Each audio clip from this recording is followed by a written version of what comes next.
Hello everyone, this is Mohammed Elbaz, and today on behalf of all co-authors I will be presenting our abstract entitled Assessment of for the Flow Pulmonary Artery Energy Loss and Kinetic Energy in Pre-capillary versus Post-capillary Pulmonary Hypertension.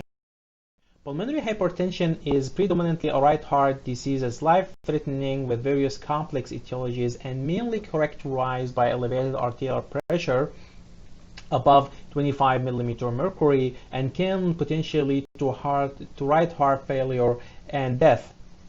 Pulmonary hypertension can be globally classified into two groups, post-capillary or pre-capillary, where the post-capillary group is those patients who have pulmonary hypertension as a result of a left heart disease, whereas the pre-capillary are those patients who their PH is a result of right heart or lung disease.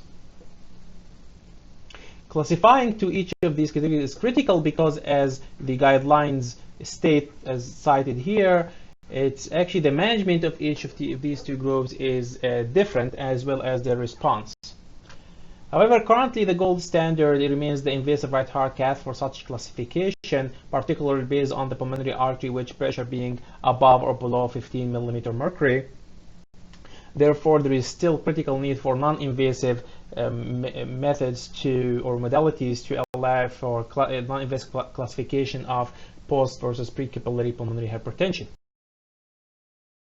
Therefore, the purpose of this study was to assess whether for the flow MRI hemodynamics of the pulmonary artery, particularly kinetic energy and viscous energy loss, can enable us to non-invasively classify pulmonary hypertension patients to pre-capillary versus post-capillary. And the methods of this study starts by the input is the pre-process for the flow MRI data. We segment the entire right heart, and from here we segment three compartments or segments of the pulmonary artery, and these are the main pulmonary artery, left pulmonary artery, and right pulmonary artery, and we segment them separately.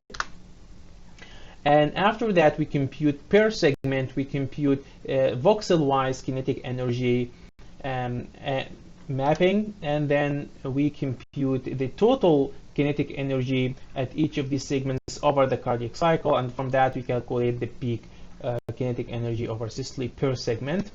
And then we computed also the viscous energy loss rate, again voxel-wise over each of these voxels, and then we compute per segment the total amount of viscous energy loss rate over the cardiac cycle, and then we compute the peak systolic volumetric viscous energy loss, and these are computed according to our recently published work that's cited here. And these measurements are normalized by the segmented volume to account for different sizes. Our cohort included 51 pulmonary hypertension patients that were prospectively included, and these accounted for 24 pre-capillary and 27 post-capillary that were pretty much matched for age and gender. And they were classified based on the gold standard right heart catheterization that was performed within 28 days of the flow MRI. And we use whole heart for the flow acquisition parameters as a standard as listed in here. The results of the pulmonary artery kinetic energy showed that post-capillary patients had almost 2 times higher kinetic energy in the main pulmonary artery compared to the pre-capillary patients, and the RPA also it was about 60% higher in the post-capillary patients compared to the pre-capillary. However, in the left pulmonary artery, interestingly, the kinetic energy was not significantly different between the two groups.